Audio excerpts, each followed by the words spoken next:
Hi hello friends, welcome back to the ತೂಸ್ kitchen. ಇವತ್ತಿನ ವಿಡಿಯೋದಲ್ಲಿ ನಾನು ನಿಮಗೆ ತಲೆ ಮಟನ್ ಸಾರು ಮಾಡೋದು ಹೇಗೆ ಅಂತ ಹೇಳ್ಕೊಡ್ತೀನಿ. ಇದು ತಲೆ ಮಾಂಸನ ನಾವು ವಾರಕ್ಕೆ ಒಂದು ಸಲ ಅದು ತಿನ್ನಬೇಕು, ಆರೋಗ್ಯಕ್ಕೆ ತುಂಬಾ ಒಳ್ಳೆಯದು. ಹೇಗೆ ಮಾಡೋದು ಅಂತ ಹೇಳ್ತೀನಿ. ಅದಕ್ಕೂ ಮುಂಚೆ ನೀವೇನಾದರೂ ಫಸ್ಟ್ ಟೈಮ್ ನನ್ನ ಚಾನಲ್ನ ನೋಡ್ತಾ ಇದ್ದರೆ ಈಗಲೇ ಸಬ್ಸ್ಕ್ರೈಬ್ ಮಾಡ್ಕೊಳ್ಳಿ. ಯಾಕಂದರೆ ವಿಡಿಯೋ ಒಂದು ಸಲ ಸ್ಕಿಪ್ ಆಯಿತು ಅಂದರೆ ನನ್ನ ಚಾನಲ್ ನೀವು ಹುಡುಕೋದು ತುಂಬ ಕಷ್ಟ ಆಗುತ್ತೆ. ಸೊ ಈಗಲೇ ಸಬ್ಸ್ಕ್ರೈಬ್ ಮಾಡ್ಕೊಳ್ಳಿ, ಹಾಗೆ ಬೆಲ್ ಐಕನ್ ಕ್ಲಿಕ್ ಮಾಡಿ. ನಾನು ಹಾಕೋ ವೀಡಿಯೋಸಲ್ಲಿ ನೋಟಿಫಿಕೇಷನ್ ಬರುತ್ತೆ, ನೀವೇ ಫಸ್ಟ್ ನೋಡ್ಬೋದು. ಮೊದಲಿಗೆ ನಾನು ಒಂದು kg ಅಷ್ಟು ತಲೆ ಮಾಂಸ ತೊಗೊಂಡಿದ್ದೀನಿ. ಅದು ಬಿಟ್ಟು ನಾನು ಸಪ್ರೇಟಾಗಿ ಹೃದಯ ಮತ್ತು ಲಿವರ್ನ ತೊಗೊಂಡಿದ್ವಿ.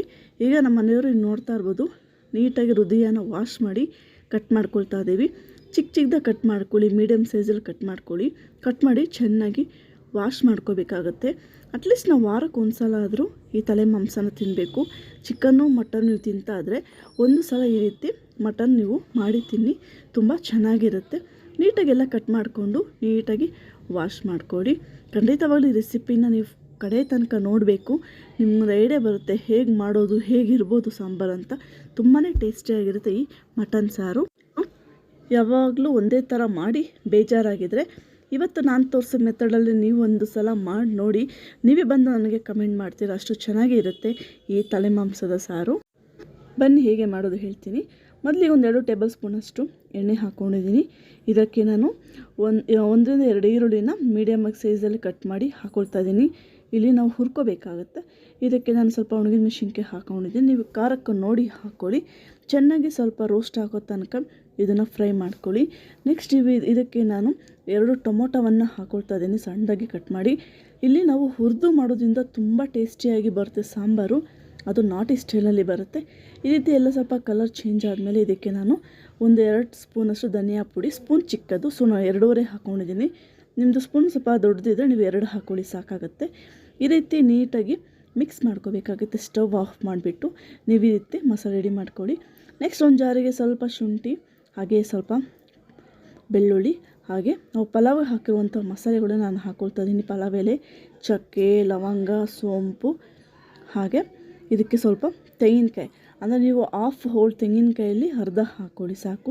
ಎಷ್ಟು ಕಾಯಿ ಕಮ್ಮಿ ಹಾಕ್ತೀವೋ ಅಷ್ಟು ಸಾಂಬಾರು ಟೇಸ್ಟ್ ಚೆನ್ನಾಗಿರುತ್ತೆ. ಸ್ವಲ್ಪ ಕೊತ್ತಂಬರಿ, ಸ್ವಲ್ಪ ಪುದೀನ ಸೊಪ್ಪು ಹಾಕ್ಕೊಂಡು ನಾವು ಹುರ್ಕೊಂಡಿದ್ವಲ್ಲ ಮಸಾಲೆನ ಹಾಕ್ಕೊಂಡು ನೀಟಾಗಿ ನಾವು ರುಬ್ಕೋಬೇಕಾಗುತ್ತೆ. ಇಷ್ಟೇ ಮಸಾಲೆ, ತುಂಬ ಈಸಿ ಇರುತ್ತೆ, ಸಾಂಬಾರು ತುಂಬ ಸಖತ್ತಾಗಿ ಬರುತ್ತೆ. ನೀವು ಖಂಡಿತವಾಗ್ಲೂ ಮನೇಲಿ ಟ್ರೈ ಮಾಡಬೇಕು. ನೀವು ನೋಡ್ತಾ ಇರ್ಬೋದು ನೋಡಿ, ಈಗ ಮಸಾಲೆ ರೆಡಿಯಾಗಿದೆ. ತುಂಬ ಟೇಸ್ಟಿಯಾದ ಮಟನ್ ಸಾಂಬಾರಿಗೆ ಹಾಕುವ ಮಸಾಲೆ ರೆಡಿಯಾಗಿದೆ. ನೆಕ್ಸ್ಟ್ ಮಾಂಸ ಒಗ್ಗರಣೆಗೆ ಸ್ವಲ್ಪ ಎಣ್ಣೆ ಹಾಕ್ಕೊಳ್ತಾ ಇದ್ದೀನಿ. ಇದಕ್ಕೆ ಒಂದು ಅರ್ಧದಷ್ಟು ಈರುಳ್ಳಿನ ಕಟ್ ಮಾಡಿ ಹಾಕ್ಕೊಳ್ತಾ ಇದ್ದೀನಿ. ಸ್ವಲ್ಪ ಈರುಳ್ಳಿ ಕಲರ್ ಚೇಂಜ್ ಆಗಬೇಕು, ಅಲ್ಲಿ ತನಕ ಈ ರೀತಿ ಫ್ರೈ ಮಾಡ್ಕೊಳ್ಳಿ. ಇವಾಗ ಇದಕ್ಕೆ ನಾನು ಮಟನ್ ತೊಗೊಳ್ತಾ ಇದ್ದೀನಿ. ತಲೆ ಮಾಂಸ ಮೇಕೆದು 1 kg ಅಷ್ಟು ತೊಗೊಂಡಿದ್ದೀನಿ. ಸ್ವಲ್ಪ ನೀಟಾಗಿ ವಾಶ್ ಮಾಡಿ ಈ ರೀತಿ ಹಾಕ್ಕೊಳ್ಳಿ. ನೋಡಿ ಈ ರೀತಿ ಇವಾಗ ಚೆನ್ನಾಗಿ ಕಲಸಿ ಮಿಕ್ಸ್ ಮಾಡ್ಕೊಳ್ಳಿ. ನೆಕ್ಸ್ಟ್ ಇವಾಗ ನಾನು ಇದಕ್ಕೆ ರುಚಿಗೆ ತಕ್ಕಷ್ಟು ಉಪ್ಪನ್ನು ಹಾಕ್ಕೊಳ್ತಾ ಇದ್ದೀನಿ. ಕಲ್ಲುಪ್ಪೆ ಹಾಕ್ಕೊಳ್ಳಿ, ಪುಡಿ ಉಪ್ಪಿಗಿಂತ 1 ಟೇಬಲ್ ಸ್ಪೂನಷ್ಟು ಕಲ್ಲುಪ್ಪು ಹಾಕ್ಕೊಳ್ಳಿ, ಬೇಕಾದ್ರೆ ಲಾಸ್ಟಲ್ಲಿ ಕೂಡ ಹಾಕ್ಬೋದು. ಹಾಗೆ ಸ್ವಲ್ಪ ಅರಿಶಿನ ಕೂಡ ಹಾಕ್ಕೊಳ್ತಾ ಇದ್ದೀನಿ. ಇವಾಗ ಚೆನ್ನಾಗಿ ನಾವು ಮಿಕ್ಸ್ ಮಾಡ್ಕೋಬೇಕಾಗತ್ತೆ. ನೋಡಿ ಈ ರೀತಿ ನೀಟಾಗಿ ಸ್ವಲ್ಪ ಮೀಡಿಯಮ್ ಫ್ಲೇಮಲ್ಲಿ ಇವಾಗ ನೀವು ನೀಟಾಗಿ ಹುರ್ಕೊಳ್ಳಿ. ನೋಡಿ ಈ ರೀತಿ ಸ್ವಲ್ಪ ಡ್ರೈ ಫ್ರೈ ಆಗಬೇಕು, ಅಲ್ಲಿವರೆಗೂ ಈ ರೀತಿ ಹುರ್ಕೊಳ್ಳಿ. ನೆಕ್ಸ್ಟ್ ಇವಾಗ ನಾವು ರುಬ್ಕೊಂಡಿದ್ವಲ್ಲ ಮಸಾಲೆನ ಹಾಕ್ತಾಯಿದ್ದೀವಿ. ತುಂಬ ಕಡಿಮೆ ಟೈಮಲ್ಲಿ ತುಂಬ ಟೇಸ್ಟಿಯಾದ ಸಾಂಬಾರು ರೆಡಿ ಆಗ್ತಾಯಿದೆ. ನೋಡಿ ನಿಜವಾಗ್ಲೂ ಈ ರೆಸಿಪಿ ನಿಮ್ಗೆ ಇಷ್ಟ ಆದರೆ ಈಗಲೂ ಲೈಕ್ ಮಾಡಿ, ಅಷ್ಟೆಲ್ಲ ನಿಮ್ಮ ಫ್ಯಾಮಿಲಿ ಮೆಂಬರ್ಸ್ಗೆಲ್ಲ ಶೇರ್ ಮಾಡಬೇಕು. ಈಗ ಮಸಾಲೆ ಹಾಕಿದ್ಮೇಲೆ ಚೆನ್ನಾಗಿ ಮಿಕ್ಸ್ ಮಾಡ್ಕೊಳ್ಳಿ. ಇವಾಗಲೇ ನಿಮಗೆ ಒಳ್ಳೆ ಫ್ಲೇವರ್ ಬರ್ತಾ ಇರುತ್ತೆ. ಮನೆಯೆಲ್ಲ ಸ್ವಲ್ಪ ನೀರು ಹಾಕ್ಕೊಂಡು ನೀಟಾಗಿ ಮಿಕ್ಸ್ ಮಾಡ್ಕೊಳ್ಳಿ. ನೀವು ನೀರು ನೋಡಿ ಎಷ್ಟು ಬೇಕು ಅಂತೇಳಿ. ನಿಮಗೆ ದೋಸೆ ಪೂರಿಗೆಲ್ಲ ಸ್ವಲ್ಪ ಗಟ್ಟಿಯಾಗೇ ಇರಲಿ, ಅನ್ನಕ್ಕಾದ್ರೂ ಸ್ವಲ್ಪ ತೆಳ್ಳಗೆ ಮಾಡ್ಕೊಳ್ಳಿ, ತುಂಬ ಚೆನ್ನಾಗಿರುತ್ತೆ. ನೋಡಿ ಆರೋಗ್ಯಕ್ಕೆ ತುಂಬಾ ಒಳ್ಳೆಯದು. ಹಾಗೆ ಸ್ವಲ್ಪ ಪೆಪ್ಪರ್ ಪೌಡ್ರ್ ಕೂಡ ಹಾಕ್ಕೊಳ್ಳಿ, ಚೆನ್ನಾಗಿ ಮಿಕ್ಸ್ ಮಾಡ್ಕೊಳ್ಳಿ. ಹಾಗೆ ಸ್ವಲ್ಪ ಕುದಿ ಬರೋ ತನಕ ಚೆನ್ನಾಗಿ ಕುದಿಸಿ. ಈ ಟೈಮಲ್ಲಿ ಬೇಕಾದರೆ ನಿಮಗೇನು ಸ್ವಲ್ಪ ಉಪ್ಪು ಸ್ವಲ್ಪ ಕಮ್ಮಿ ಅಂತ ಅನಿಸ್ತು ಅಂದರೆ ಬೇಕಾದ್ರೆ ನೀವು ಉಪ್ಪು ಕೂಡ ಈ ಟೈಮಲ್ಲಿ ಹಾಕ್ಕೋಬೋದು. ನೀರ್ದು ನೀವು ನೋಡ್ಕೊಳ್ಳಿ, ಎಷ್ಟು ಬೇಕು ಅಂತ ನೋಡಿಕೊಂಡು ನೀಟಾಗಿ ಮಿಕ್ಸ್ ಮಾಡಿ ಹಾಕ್ಕೊಳ್ಳಿ.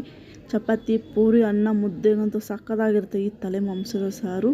ನೋಡಿ ತುಂಬ ಈಸಿ ಇದೆ, ಅಷ್ಟೇ ತುಂಬ ಟೇಸ್ಟಿಯಾಗಿರುತ್ತೆ. ರೆಡಿಯಾದ ನೋಡಿ ಸಾಂಬಾರು ಚೆನ್ನಾಗಿ ಕುದಿ ಬರಬೇಕು.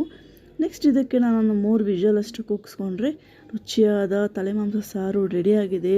ಮನೆಯೆಲ್ಲ ಒಳ್ಳೆ ಫ್ಲೇವರ್ ಬರ್ತಾಯಿದೆ. ಖಂಡಿತವಾಗ್ಲೂ ರೆಸಿಪಿ ನಿಮ್ಗೆ ಇಷ್ಟ ಆಗುತ್ತೆ.